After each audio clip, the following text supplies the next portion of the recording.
The David Pakman Show at davidpakman.com.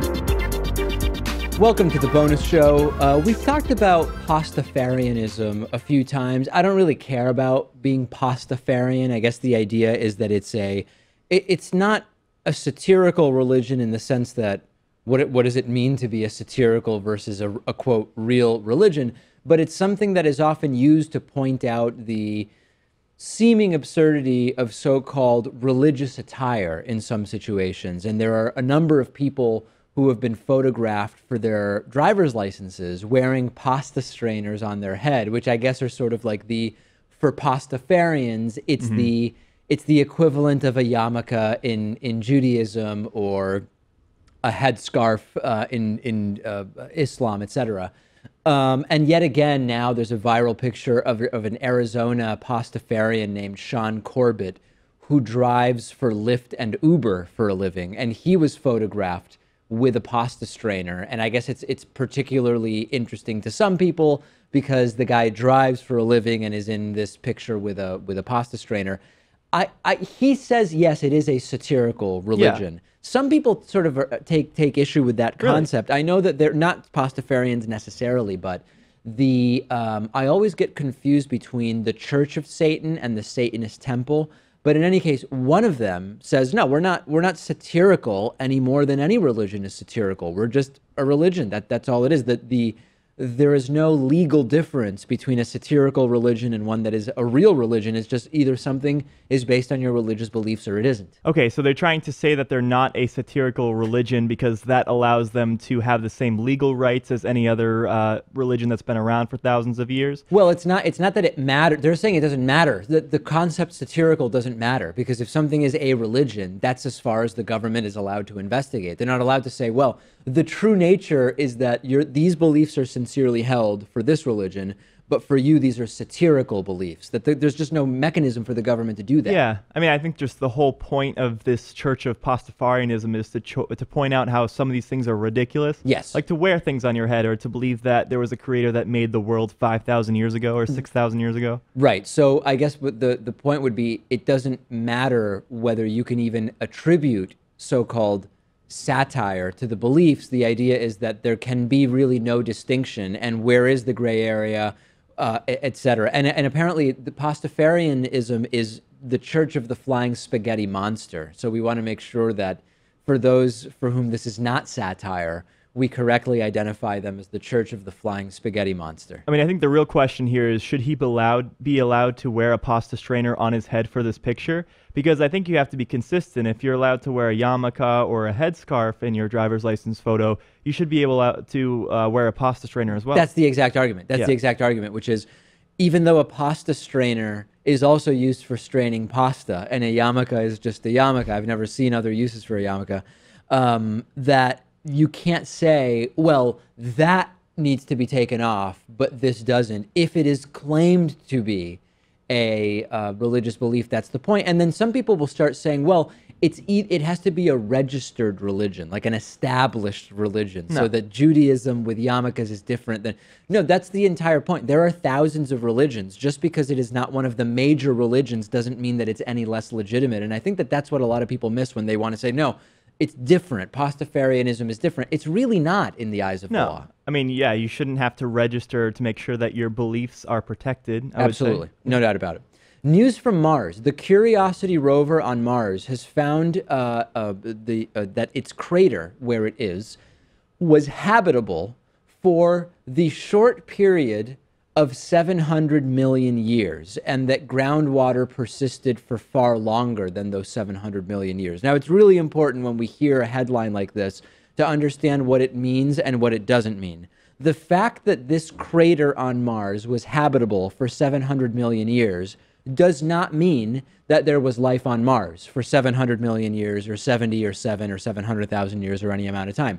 What this means is that specifically in this crater, and the point of it being a crater is actually relevant here, there was a period during which life as we know it could have existed. Now, that doesn't mean that outside of the crater could have had a sort of microclimate by virtue of being a crater, where even though life could have existed there, It could not have existed elsewhere on Mars. It also doesn't tell us that life did exist. And this is sort of one of the main questions when you look at Drake's equation, which sought to sort of point to the probability of there being other intelligent life in our universe.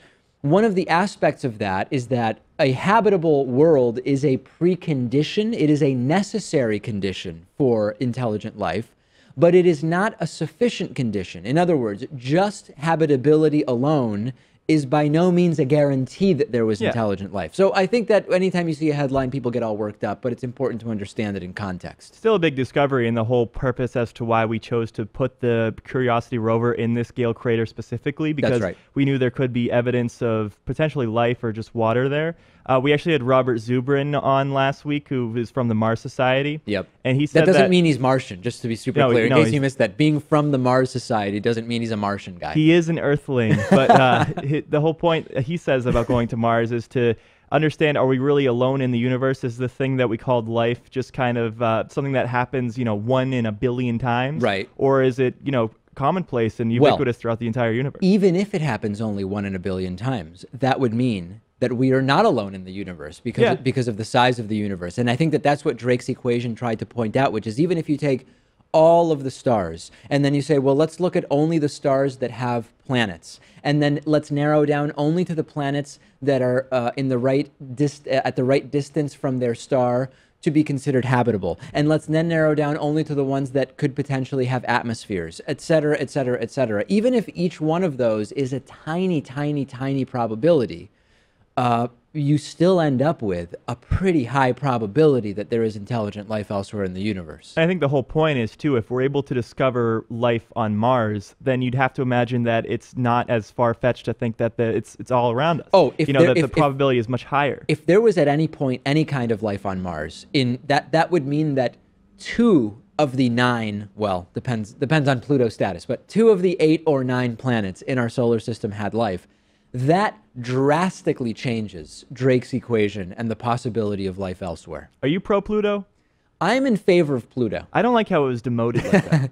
I grew up with Pluto being a planet, and then now all of a sudden it's not. I'm still considering it a planet. No, honestly, I don't really care. Do you take a strong position on that? No, I mean, it's just one of those things when you're a child and you're taught that there's 9 planets. It's just, there's a certainty of the world that gets taken away from you when you find out that it's not a planet anymore. I agree with you, no doubt about it. Let's talk about some not great news from our friendly neighbors to the south. Not Mexico, I'm talking about Texas, to our south. Texas has the highest maternal mortality rate in the developed world, okay? So if you take the United States as a country and compare it to other countries in the developed world, we don't do great when it comes to maternal mortality. In other words, death of the mother during childbirth. If you separate out the United States by state and compare it to the other countries of the developed world, you will find that Texas has the highest maternal mortality rate across the developed world as a state. This is horrible. This is not that shocking given what we know about social services and funding for these types of programs and health and community health and public health in Texas. But it is also completely optional. This is one of those things where, and we sort of spoke with Peter Joseph about this in our interview, this doesn't have to be this way. I mean, I think you're attributing a lot of this to lack of care, maybe the attitudes towards abortion, but it seems like a lot of the experts in this field are kind of up in the air as to what the cause of this is, because, we don't know if it's hemorrhaging or if it's postpartum depression or if it has to do with aftercare, but you'd have to point to attitudes towards abortion as the top reason why. Well, I think that that's a factor. I don't know I mean, certainly if you're talking about lack of access to abortion leading to back alley abortions, leading to deaths, no doubt about it. I don't know what the numbers are in terms of whether that would actually push maternal mortality this high. Well, if the life of the mother is in danger and it's still something that's frowned upon, because, you have politicians saying that in no case should ever abortion be allowed. Fair point. And, there's this shame attributed to it. I think that could weigh in. There's no question. There's also the broader problem, I think, is a contextual one, where when there are fewer places to get family planning services if you don't have the ability to pay, and with lower access to health care throughout one's life, the mother is going to be in worse health at the time that she becomes pregnant and it becomes time to give birth. And this is why it doesn't make sense when you have a state that says, okay, listen, we'll cover maternity-related services for people who can't pay, but that's it. When you have, on balance, mothers that are less healthy when they become pregnant, that is going to increase maternal mortality and infant mortality, regardless of what you provide as far as actual pregnancy services. And this is why we need to, if there's any greater indicator of how, when we talk about access to individual health care, it is a public health issue. We talk about using emergency rooms as primary care, and then everybody ends up paying for that in their insurance premiums. That's fine. This is an example of how, on the long term, healthier people with better access to care actually are better for society as a whole. I mean, most of our audience gets it. I guess it's just some people in Texas still don't. Well, I think that's why these lists are good, because, of course, some state or some country is going to have to be at the bottom of them. Yeah. And when you realize that, you can try to make steps to putting yourself higher, and overall, everyone else does better. Yeah, there's times when a rising tide doesn't lift all boats, like trickle-down economics, for example. When you give a tax cut to the rich, it actually doesn't work. A rising tide doesn't lift all boats in that case. When you actually create a situation where there is a desire to say, let's improve the care we are providing, access to care, reduce costs, better health insurance, whatever the case may be, you actually are creating circumstances where you can get improvements. And I don't disbelieve in a rising tide lifts all boats in all areas of life. I disagree with it with regard to trickle-down economics, because that's what the data shows us. But this is a totally different thing. I mean, I think there is a natural inclination to try to compete, even not just interpersonally, but among states or among countries. Yeah. And that would help. A lot of it is red-blue, right? Those red states, they really want to show the blue states that they're just as good. And it's really not about being as good. It's about the fact that because of choices that are being made, there's nothing magical about why education tends to be better in blue states, why access to healthcare tends to be better in blue states.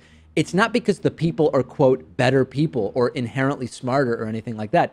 It's decisions that are made by state governments. It's no shock, right? I mean, we know exactly what needs to be done. Yeah, I mean, you can look also towards trends of, if someone's more highly educated, they're more likely to agree with the progressive position on issues.